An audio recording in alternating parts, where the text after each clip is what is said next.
Happy Monday! It is Rumor and Innuendo, and I am here with WD_ish. Still wrong.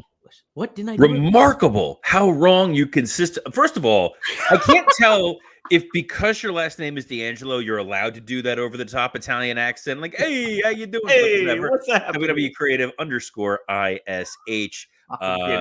I'm Robert Karpeles. He's Dominic DeAngelo. We got a packed 30 minutes of Rumor and Innuendo. But before we get to it, I want to do a couple shout outs to the folks in the chat. Antonio Santos says, Happy Monday, y'all. Greg Jacobson, have a great show, fellas. Happy Monday. And Joseph Wade Walters said, good day, mates. Dude watches one Australian premium live event, and now he's Australian. You love to see it. We love to see all you interacting here live. We are streaming on the SE Scoops X account. We are on WWE Creative _ISH. Of course, we're streaming on Podcast Heat, who makes this show possible. Also on the Rumor and Innuendo YouTube. We are not on the Ad-Free Shows YouTube live today because they're recording some Jeff Jarrett content. So how dare you, Jarrett? We're coming for you, man. We're coming. I don't want to get hit with the guitar. That's my issue. Oh yeah, no. Dom will take the guitar shot. In fact, Jeff, I dare you. You crack Dom over the head with that. Double dog dare you to hit. It's gonna be gold. It's gonna be Global Force Wrestling gold when you get hit over the head with it. But Dom, what do we got going on today, man? Oh, let's see here. We got a huge lineup today. There's a little bit of an update on Hangman Page that we kind of heard. Randy Orton, this was a hot topic for me. I got really hot, like literally hearing about this topic. Save it. We'll talk about it there. We're teased. This is the tease, man. This is when people are picking up the phone. They're calling their friends. I just got hot, Robert. Okay, The Rock reveals his SmackDown schedule coming up. But hey, we are going to kick it off as it should be with the Elimination Chamber review and what we thought about it. Very fun show overall. But Robert, I just want to dive right into it. Drew McIntyre and Becky Lynch heading to WrestleMania. What was the big highlight for you in this show? What stood out to you? Big takeaways.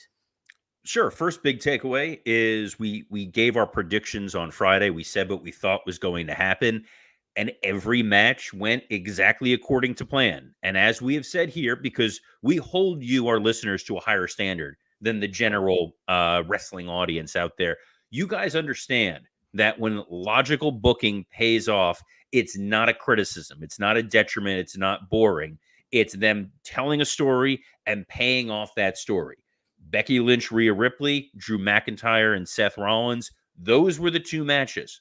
That's what we've said all along. Those were the two matches that needed to happen, and we got there. And I think that the path that we took gave you a lot of extra stories, a lot of interesting places to go for Mania.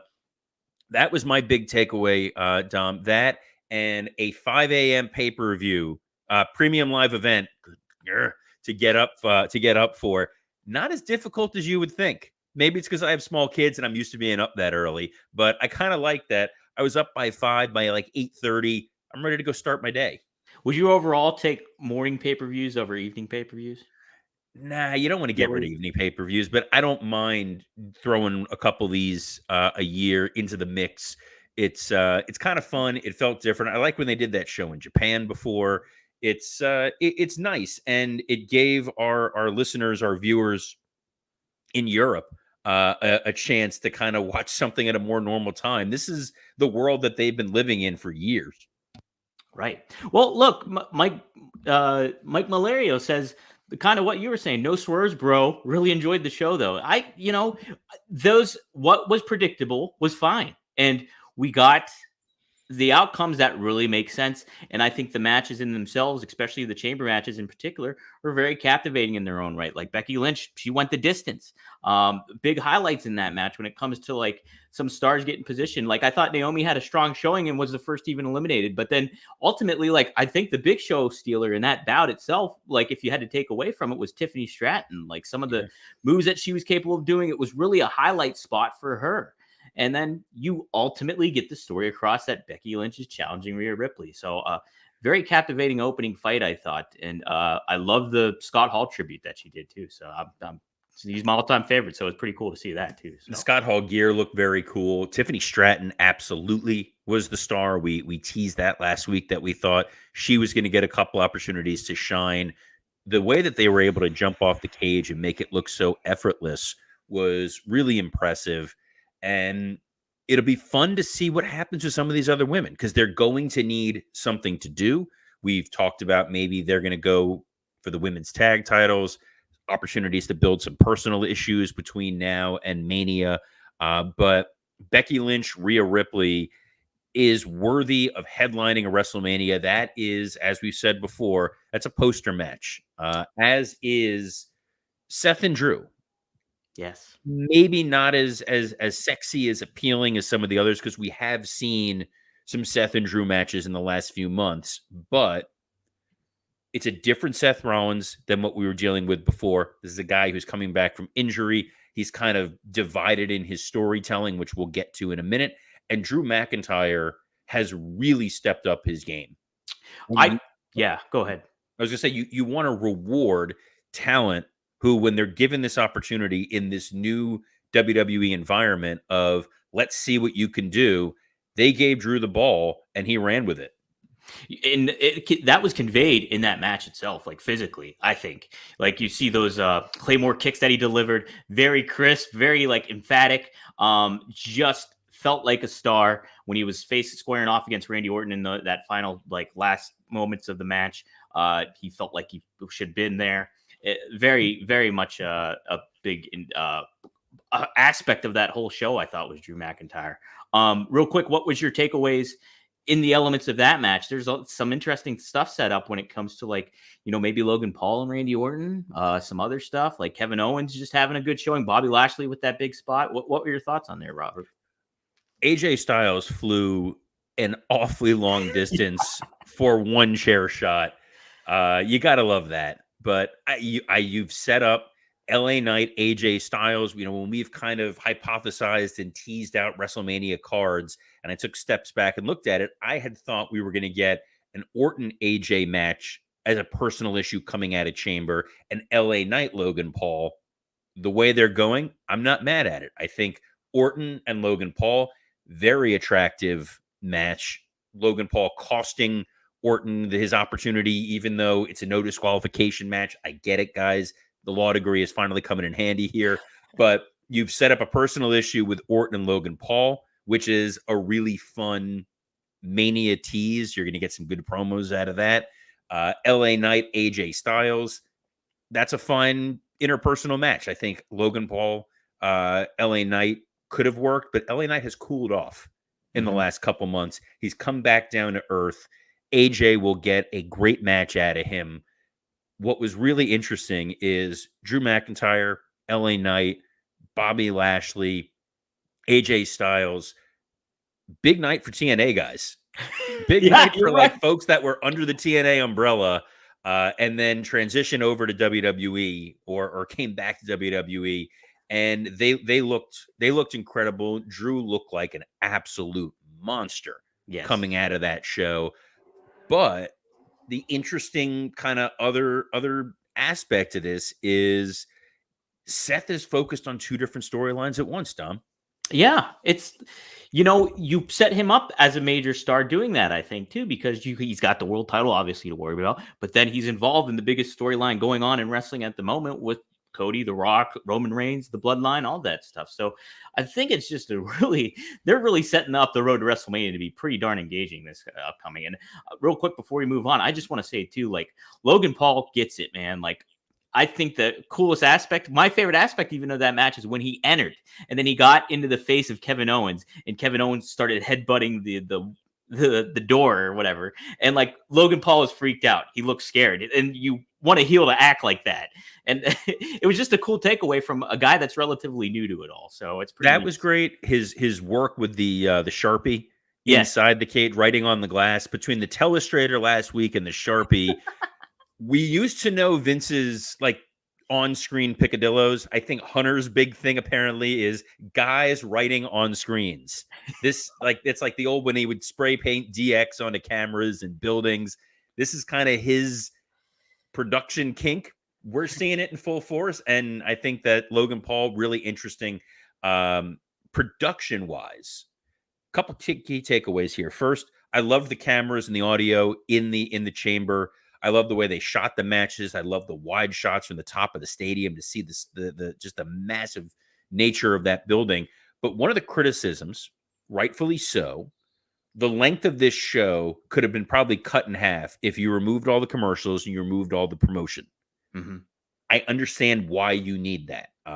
First of all, when you're on Peacock as part of that Peacock deal, there's a number of tiers. You have to have advertising at one of the, I think it's like the $5 tier. You pay for advertising, $10 ad free, like we're here on ad free shows. Nice seamless double plug there. But your other option is to put commercials in the middle of matches, and that would kill it for people who are paying for a tier of Peacock. You don't want to cause a backlash there. The constant Perth promotion is because a lot of the money from this comes from the travel and tourism division, and they want to see a return on their investment. And the pitch is the wrestling fans, like Joseph earlier using his good day, are going to watch this and be like, you know what I'm going to do for my next vacation?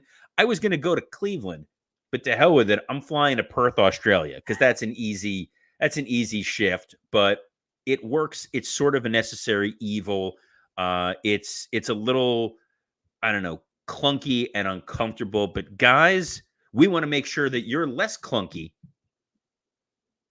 I'm seamlessly transitioning here, Dom. I'm making you aware. We're transitioning to Blue Chew because this episode is sponsored by Blue Chew. Guys, let's talk about sex. Remember the days when you were always ready to go? Now you can increase your performance and get that extra confidence in bed. Listen up, BlueChew.com.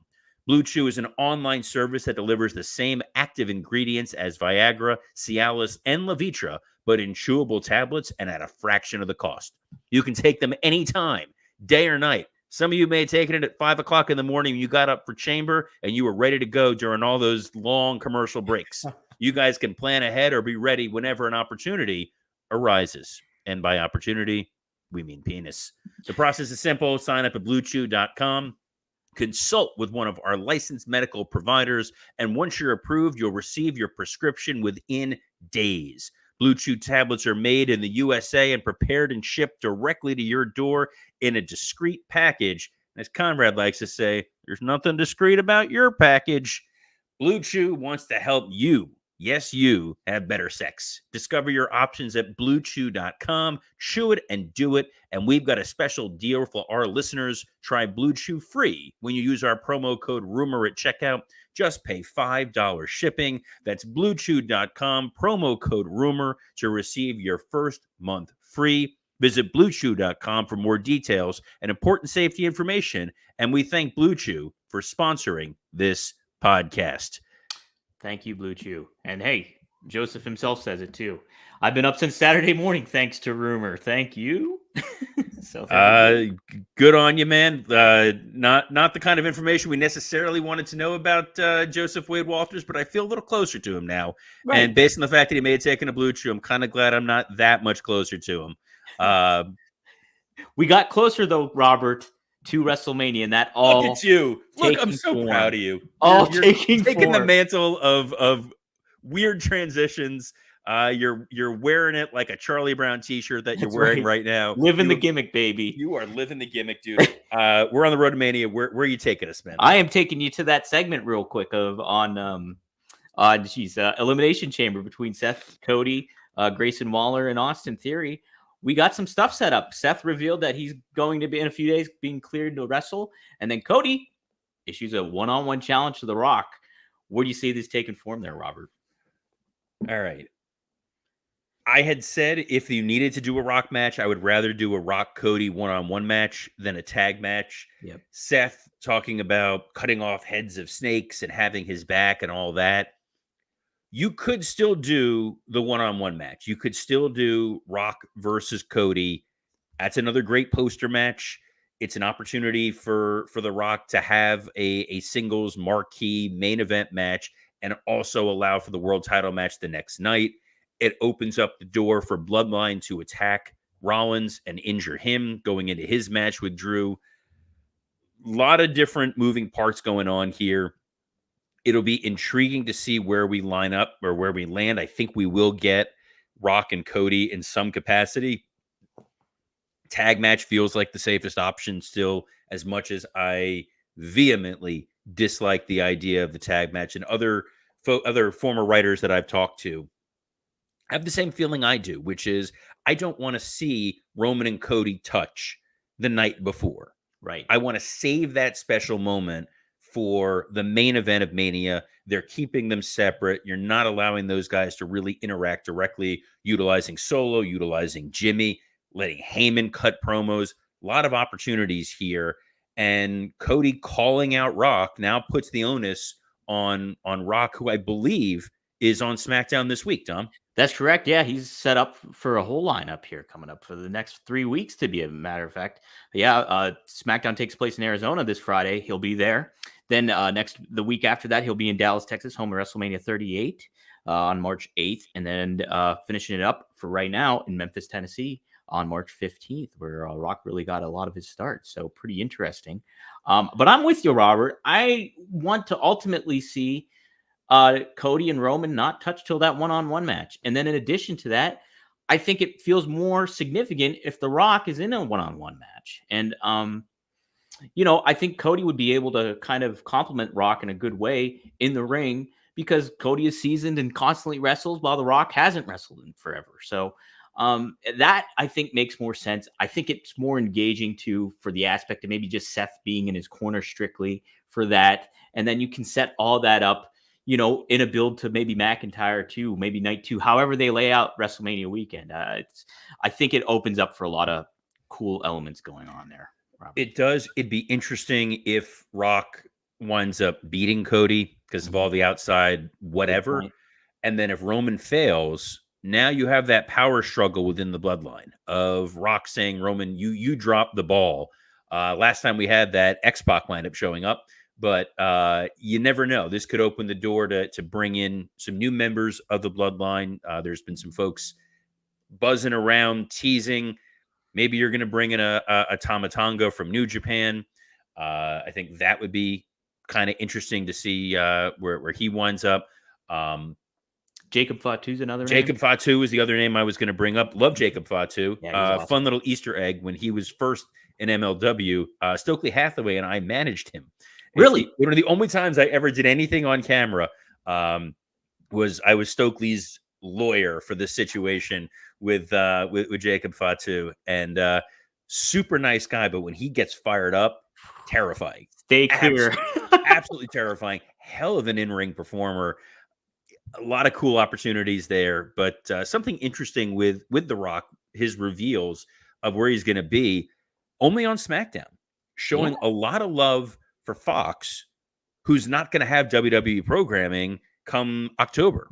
Right. USA is going to be the new home of SmackDown. I would have spread the wealth a little bit. I would have put Rock on USA, go with the folks that you're sticking with. But I guess he feels he wants to be on the largest audience possible. It's Fox. It's a big show. Kind of interesting the way they've revealed that. That's a good point too, Robert. Yeah. That's what I'm here for, man. Just good points every once in a while. Points. Like a blind squirrel. No way to really transition into this one seamlessly. You can do it. I believe in you, Dom. We all believe in Dom. You're immediately going to realize it's Becky Lynch and Kevin Owens commenting on the Vince McMahon allegations. Oh, jeez. All right. Nope. I can't come up with a good transition to it. Let's we'll go quickly to actually, I just want to point this out real fast, because the Weird Al of Wrestling Figure Collecting said Rock go into cities with UFL teams. If that's the idea and there's synergy there, man, that's fantastic. I love it. What I do love is a number of the wrestlers, both male and female, have been given an opportunity to comment on the Vince McMahon allegations. It doesn't feel as though the company is suppressing their ability to speak their mind, say what they think. And I think both Kevin Owens and Becky Lynch had some very thoughtful responses. Dom, I'll let you field the reading comprehension part of today's show. Absolutely. Okay, so Becky Lynch spoke to Inside the Ropes while over there in Perth. And she said, I've been fortunate in my career that I've always felt supported by the company. These allegations are horrible. It's hard to reconcile as a talent and as a woman. But my experience in WWE has only ever been amazing. And then she went on to mention about kind of being a woman in the earlier days of WWE and the NXT and kind of making her own way. And she says, yes, in the beginning, there were some restrictions put on things. We couldn't punch. We had to hair pull. There were weird things there. Being able to push us forward, push women forward. I'm very grateful for that and the opportunity to even have my family. This company and some of these things are hard to reconcile. It's just a tough position for all these superstars and talents to kind of convey what they think. And, she did a very good job, I think. It's very tough because, again, there is that relationship that these talents have with Vince. He is the Walt Disney of this world. He has given them platforms and opportunities. Becky Lynch, before her time in WWE, she's written a book talking about her struggles of just trying to get into the industry. Kevin Owens is another one who I've seen Kevin wrestle in high school gyms in front of 30 people. And then he's out there main eventing WrestleMania. He's living his dream alongside his best friend. Not a lot of people thought that was ever going to happen. What were Kevin's comments? So, yes, he spoke with Daily Mail, I believe Alex McCarthy of Daily Mail, and he said everything that has come out is awful, just terrible. There's really no words to describe how sad this makes me feel. If the people spoke out, went through what they went through, that's terrible. It's shameful, and it can't ever happen again. That's what it comes down to. So another really good forthright comments, and just, speaking his mind about it. And to your point, like WWE has not, put the handcuffs on these wrestlers from addressing it how they want to. Yeah, I think that, they all have to be able to talk about it in their own way. It's tough. It's tough for us as fans who've grown up loving the WWE product to try to separate art from artist and kind of reconcile with this notion of, if these allegations are true, and you have to put that asterisk right now of if they're horrible and there should be a reckoning from them. Just, personally, anecdotally, getting to meet Vince McMahon the very first time I did was at that point one of the real highlights of my professional life, when he came down the stairs and I had a chance to shake his hand and introduce myself and say I'm going to be part of this organization. That was huge. There are like 3 or 4 guys on my Mount Rushmore of creative forces, and Vince was definitely one of them. So getting a chance to interact and see with him was like, this is a moment I'm going to get to tell my grandkids. Now, a lot less so. I think, one of the other guys on that list would be Stan Lee, comic creator. This is where our segue into other comic-related properties. Oh my gosh, Robert, you lost me because I don't know where we're going here. I'll feel that. John Cena announced season 2 of Peacemaker. Maybe write it down, but I didn't. It's all right. Season 2 of Peacemaker coming out. One of the few, I don't want to get the Snyderverse people coming after me, but you know what? One of the few things that DC has released in the last 8 or 9 years that really worked. I think Peacemaker was a really fun show. It's really worth watching. It highlights just John Cena's goofy earnestness and love of vulgarity mixed together perfectly. So thrilled there's going to be a season 2. Really excited about that update. But Dom, where else do you want to take us? Since clearly my seamless transition was not as seamless as I had hoped. Well, I was a fan of the Watchmen of the DC Snyder universe. I know that's past the 8-year point, but I like that movie a lot.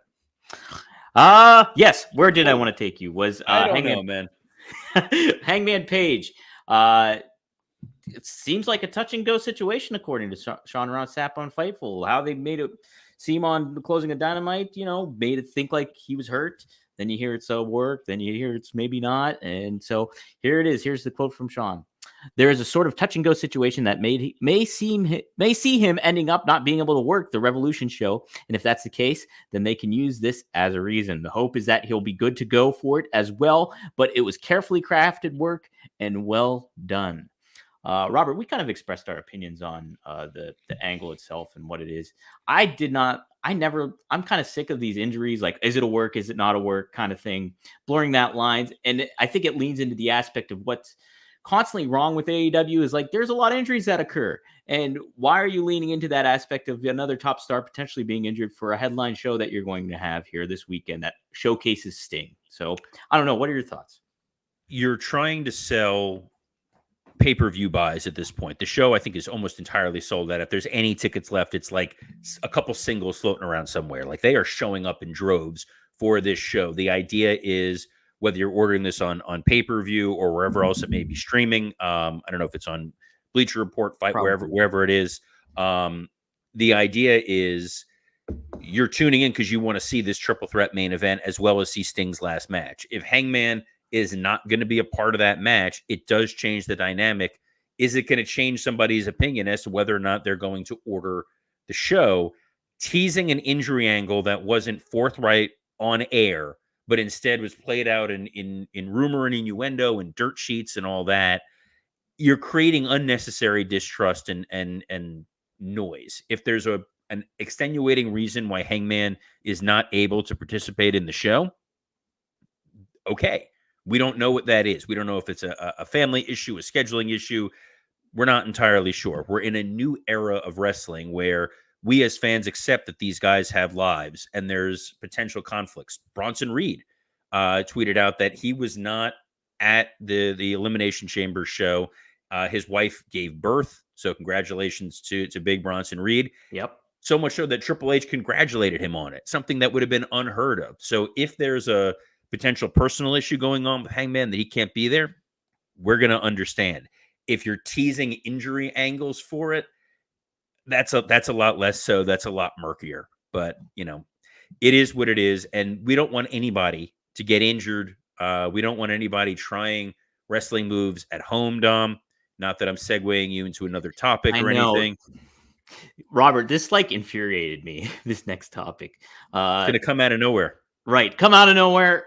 It's, I don't know if you've seen the video, but Randy Orton ended up condemning this video of this guy going around literally RKOing people in New York City, in Brooklyn, I believe it was. And there's just clips of it. And Randy Orton made this tweet after seeing it: bring the punt kick back and give him a good old case of CTE you later, plus 5 years in prison for assault.